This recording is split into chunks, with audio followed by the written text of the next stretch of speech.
What's up, everybody? Glad to be back with another video. This game is from the Tilburg chess tournament from 1991. Garry Kasparov has the white pieces, and at this time he's world champion. He's at the absolute peak of his powers, going against Viktor Korchnoi with the black pieces. The four topics I want to talk about today, and hopefully get across in this lesson is: 1, avoiding exchanges; 2, taking over a file; 3, opposite color bishops; and 4, committing pawn structure early. So keep those topics in mind as we go on in this video. I just want to say a few words about the Tilburg tournament in 1991. First of all, Tilburg, as you can see on the map on the screen right there, is city slash municipality in the Netherlands, which borders Germany, and it looks like a beautiful city, and I would love to go there and travel on vacation one day. So if you're from there or been there, let me know if there's some cool destinations, spots, to eat at. So I love traveling and love learning about these places, and I hope you do too. A little bit about the tournament. At this time, had the top grandmasters in the world playing there. Kasparov, of course, dominated. I think he had a score of like 10 out of 14. His only loss came to Vishy Anand, so I'm kind of giving away this game right here. But the grandmasters that were present besides Kasparov were Nigel Short, who came in second; Anand, third; Anatoly Karpov, Gadakomsky, Jan Temin, of course, Korchnoi, and Baryev. All right, so a very strong tournament at that particular time. And one more thing, by the way, it's about 5:07 p.m. right now in the Netherlands there in Tilburg, and the temperature is 7 degrees Celsius. And what's that in Fahrenheit? I know, 44 degrees. So let's get on with the video now, or with the lesson rather. Game started off e4 from Kasparov, e6 from Korchnoi. Those of you who don't know, Korchnoi is probably the strongest player in history to consistently employ the French defense. So he is what we could call a specialist or a devotee to this particular opening. All right, so he knew the French inside out. So e4, e6, d4, d5, and we also know that Kasparov was renowned for his opening preparation. So what did he have prepared for Viktor Korchnoi's stubborn French defense? Well, he had this quote-unquote drawish exchange variation prepared. So e takes d5, knight f3 was played, knight f6, bishop d3, nothing to write home about. c5, Korchnoi was not afraid or nervous about taking on positions with isolated pawns. Castles by Kasparov, and now, all right, one of the 4 topics that I promised to discuss: c4, committing the pawn structure early. All right, you'll see this a lot sometimes, especially if a player might play like Kali system and some other versions, some other variations of various queen pawn openings where black will take that chance. Sometimes you'll see it in the Tarish defense, for instance, where black will take that chance to avoid the isolated pawn and gain space on the queen side. Now this is good, but of course pawns can't be pawn moves can't be taken back. So there's always a good side and bad side. Yes, you gain space, but now the pawn structure is very committed, right? It's fixed, and also you're taking pressure off the D pawn. So white has nothing to worry about as far as his D pawn anymore. Game continued. Rook e1 check, well-known line. Bishop e7, and now the bishop comes to f1.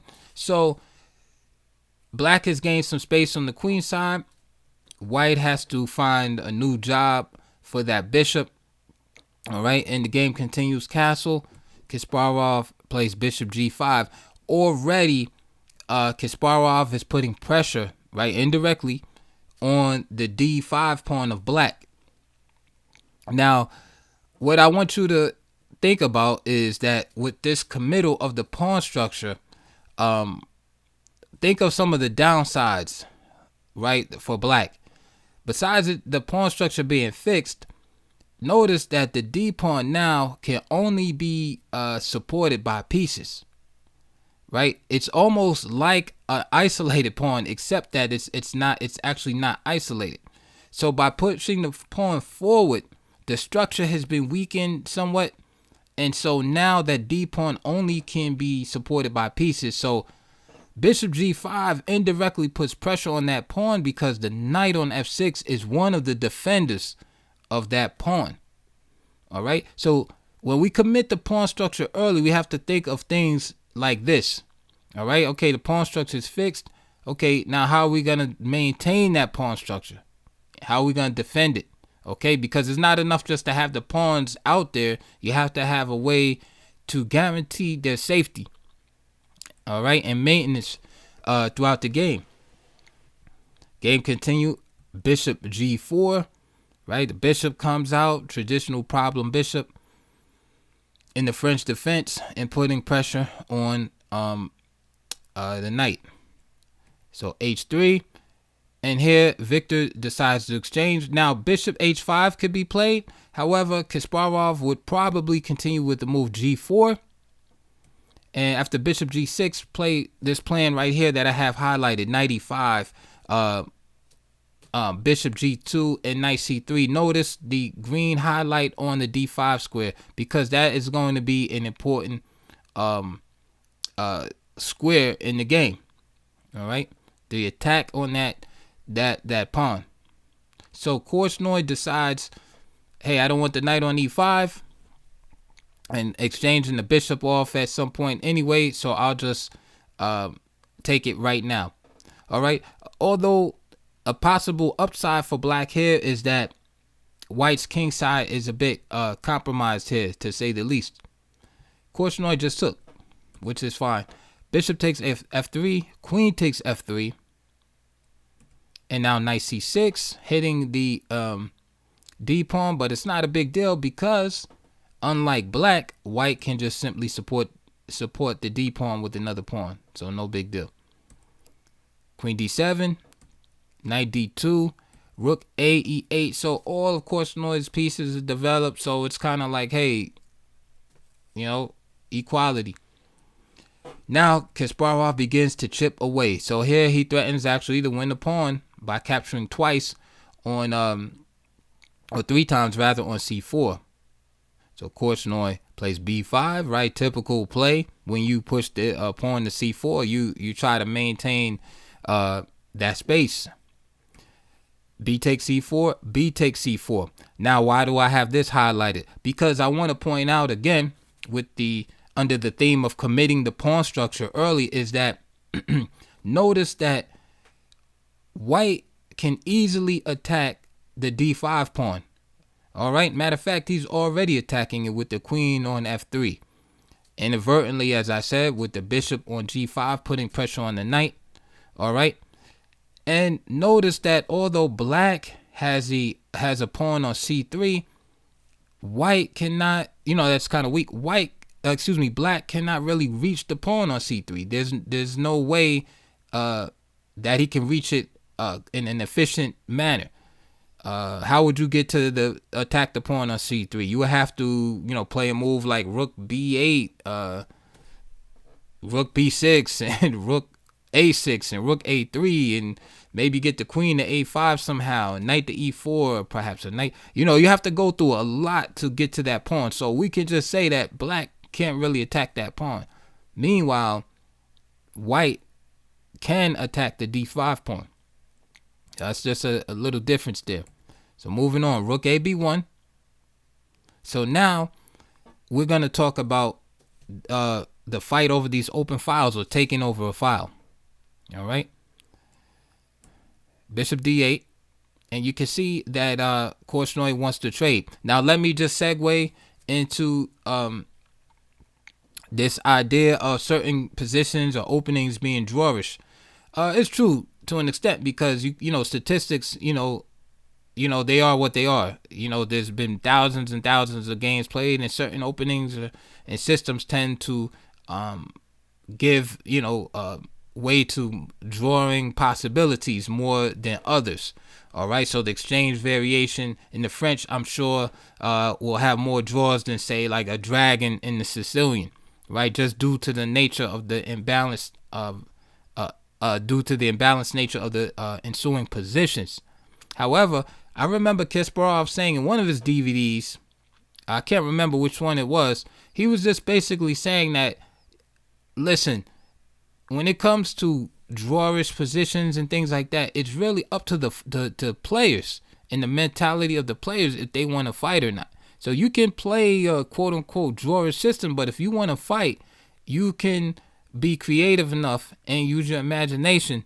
Like, you'll find a way to fight in the position where it's just supposed to be a draw or a drawish and tendency. It really depends on the spirit of the two combatants, or at least one of them. So in this game, you have bishop d8. So here, Korchnoi is ready to exchange basically all the rooks down the e-file. And this is what happens in symmetrical positions. And this is why they are notoriously drawish, is because you have a similar pawn structure. Usually have one open file. The heavy pieces get exchanged, and there's really no imbalances, and they shake hands.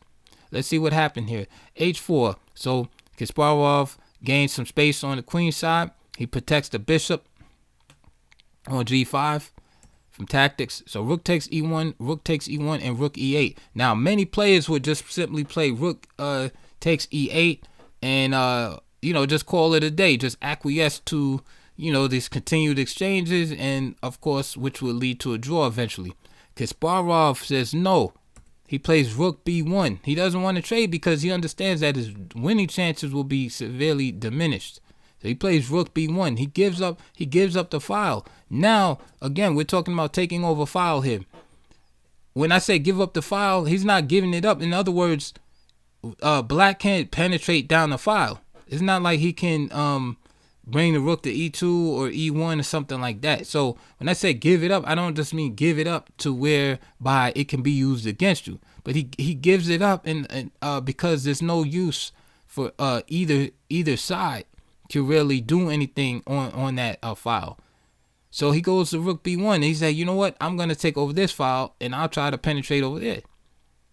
So h6, questioning the bishop, of course, and bishop takes f6. Notice here the white parts with the bishop here. Again, what's the idea behind that? Why part with the bishop here? Well, this position is kind of blocked center. The bishop here is not really going to shine in this position. Okay, with the blocked center and then not a lot of open diagonals and things like that. This position is probably more conducive to knights. And furthermore, black is losing a defender of the d5 pawn. Remember, the d5 pawn has to be defended by pieces. This is another idea behind the move rook b1, is that now that rook can go to b5, again putting more pressure on the d5 pawn. So bishop takes f6.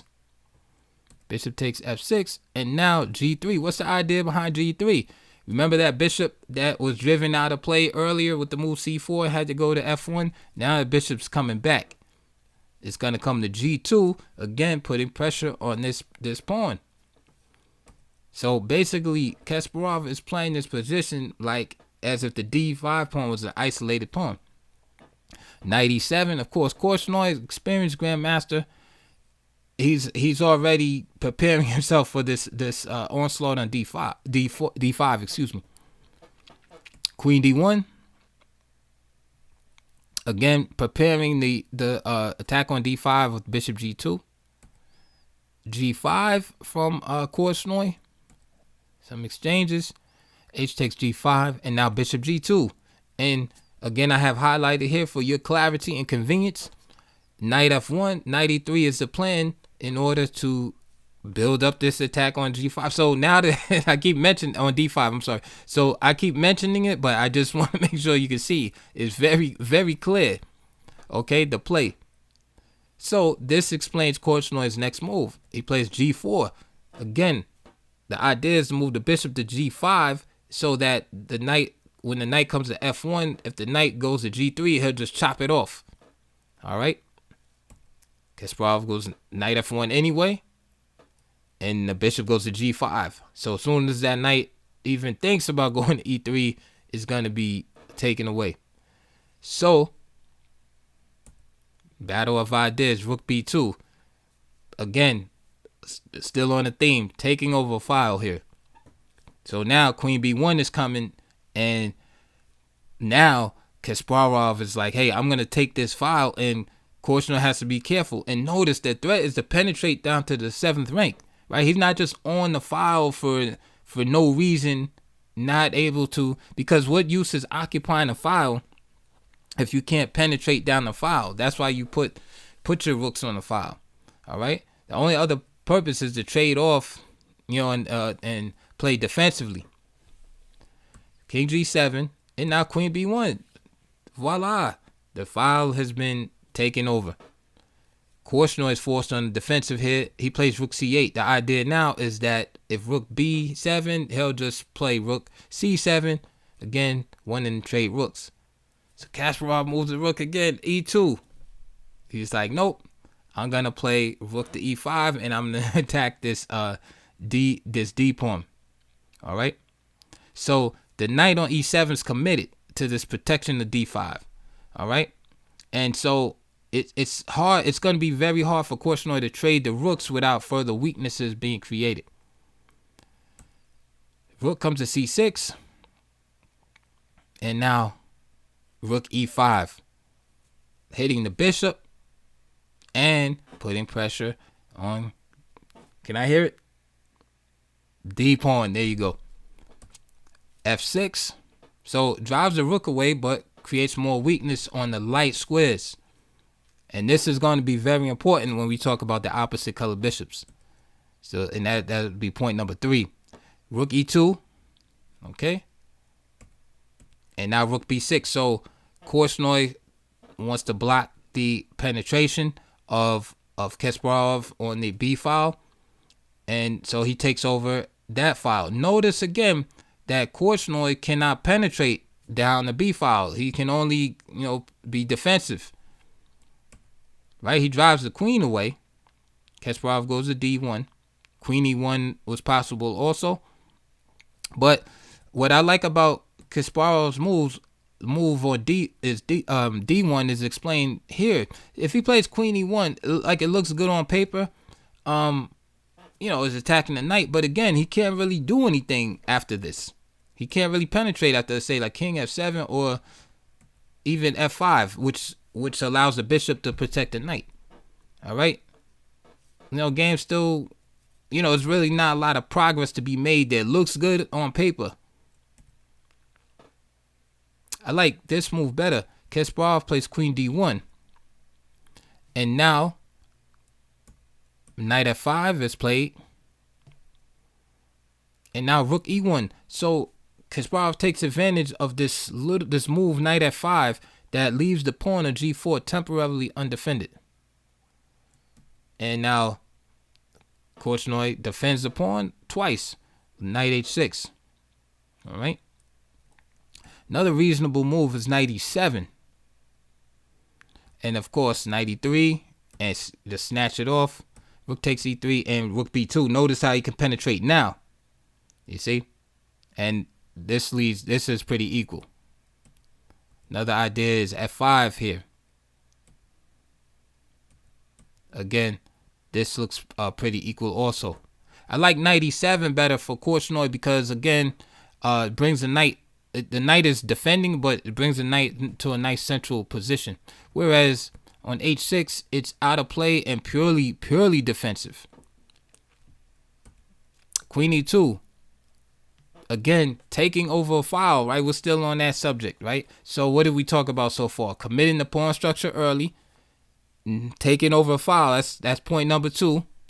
But you can see the difference. Here, white is able to penetrate, actually use the file to make progress in the position. It's not just trading off or just being on the file just to be on the file.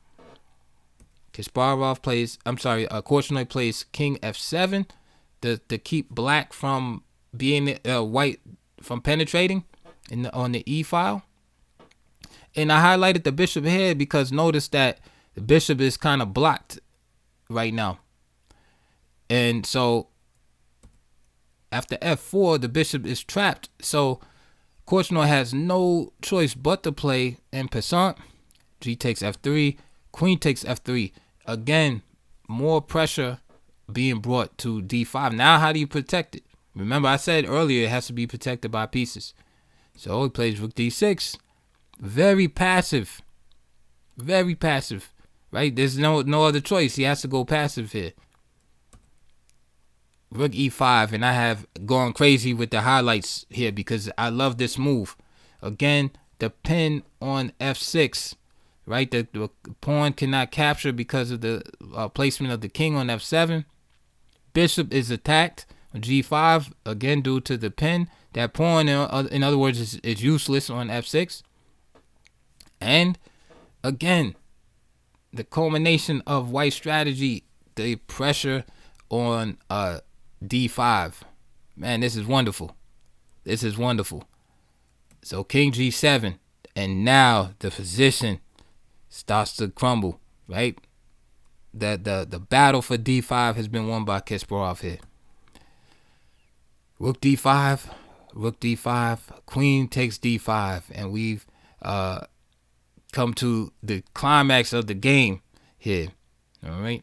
Now here, Korchnoi's best opportunity here is to try to go into this endgame, which is kind of busted here. You know, if the bishop takes d5, bishop c1, it's opposite bishop ending here, and try to draw. Right, he's down a pawn. And this is probably his best opportunity, right? Of course, some moves can be made. Maybe black doesn't exchange. You know, he tries to hold the opposite bishops there, so, you know, and go for a draw. But definitely, Korchnoi here should have opted for this ending. However, he tries to fight on, and he plays the move queen a4. And this leads us into our segue about opposite colored bishops, and it'll be a final point out of the 4 points in this video. So again, to just reiterate, we talked about avoiding the exchanges, right, of the rooks, you know, right, because there's no, if you want to draw, then of course you just trade, right? If you want to fight, you find ways to avoid the exchanges, of course, not to the detriment of your position. I mean, you have to use your brain, but we saw how Kasparov skillfully avoided the exchanges of the rooks, right, in order to penetrate, or at least threaten to penetrate down the file. And eventually, that rook that he refused to exchange with Korchnoi broke Korchnoi when he played the move rook e5. We talked about taking over a file, right? So we can almost put those two together, avoiding exchanges and taking over a file. But we talked about that, and we also talked about committing the pawn structure early. The fourth thing we're going to talk about is the opposite color bishops. Queen b7 check was played here, and now king g6, and now bishop c6. Okay, and now I want to take this time to talk about the opposite color bishops. Opposite color bishops are notoriously known to be drawerish in endgames. I mean, it's annoying too. Like if you're in the opposite color bishop endgames and you're up like 2 pawns and you still can't win the game, right? Or you're up a pawn and it's the wrong, you know, it's an H pawn or a pawn, it's the wrong color bishop, and the person goes in the corner with the king, right? Because the bishops only can attack on one color complex. So that's why they're notoriously drawn. The king can stand, you know, sit on a certain color and blockade all day, doesn't have to move, and you just keep shuffling the bishop around because it's a long range piece. Game ends in a draw. However, in the middle game, opposite color bishops are deadly because it's like being a piece up if you're an attacker. If you're the attacking player and you have opposite color defensive player, he can't do anything to use his bishop to thwart off your attack or defend. So you have like a renegade piece here. So in this case, you see Kasparov with the light square bishop versus the dark square bishop of Korchnoi. Look how weak the light squares are around Korchnoi's king. He has no legitimate way of defending against that. Right? His bishop is useless because it's on the wrong color complex. Now, if the tides were reversed and Korchnoi was attacking, Kasparov would be in the same situation where he would have no way to really deal with that dark square bishop. However, it's Kasparov with the initiative. Kasparov's on the attack. So now it's Korchnoi who has to suffer, right? Basically, for all intents and purposes, being a piece down, right? And so that's what I wanted to say about opposite color bishops. Game continue, queen a5. If he plays queen takes a2, the same variation as we saw in the game will take place. Korchnoi played queen a5 here. Bishop e8, king f5, queen h7 check, and this is just all force. King g4, queen e4, king h3, bishop d7, and notice just the beat down taking place on the light squares. F5 and queen g2, and here Korchnoi had enough. Game is gonna end in mate. For instance, queen g2. If the game continue, king g4, queen e2. Forcing the king closer, king h3, and then queen h5 check, and then bishop h4, queen takes h4, and that's how the game would end. So that is the conclusion of this beautiful game by Kasparov in round 2 out at Tilburg, 1991. By the way, out of the how many grandmasters were there? 8 grandmasters. Korchnoi did not have his best tournament here. He actually came in 7th place. Last was Barayev. Korchnoi again was in 7th place. I'm sure this game in round 2 probably has something to do with it. Crushing defeat in his beloved French defense, and also in a notoriously quote unquote air quotes drawn variation here. So I hope you enjoyed that video. I hope you learned a lot. Again, we talked about avoiding exchanges, taking over a file, opposite color bishops, and committing the pawn structure early. So don't let anybody tell you your opening is drawish or whatever. Like I said, it depends on what you're willing to bring to the table. If you want to fight, then fight. Use your imagination here, as you see Kasparov did in this wonderful game. So I'm gonna end the video right there. Like I tell everybody, please like and subscribe. If you know who the anonymous player is, let me know in the comments below. And I love to hear what you think about the video. Again, I'm on all the social media platforms, chess audiobooks, live chess, chess.com, Twitter, Instagram. So just check me out, follow me there. If you have any questions or comments, please talk to me. Let me know where you're playing chess, where you're from, and all of that stuff. Okay. Again, thank you for joining my channel, and thank you for subscribing. Thank you for listening. Also check the links below. There's a donation box. Please help me out down there. And also there's some videos and DVDs related to the opening and discussion that we had today. All right, guys. So I'll see you guys soon on the next video.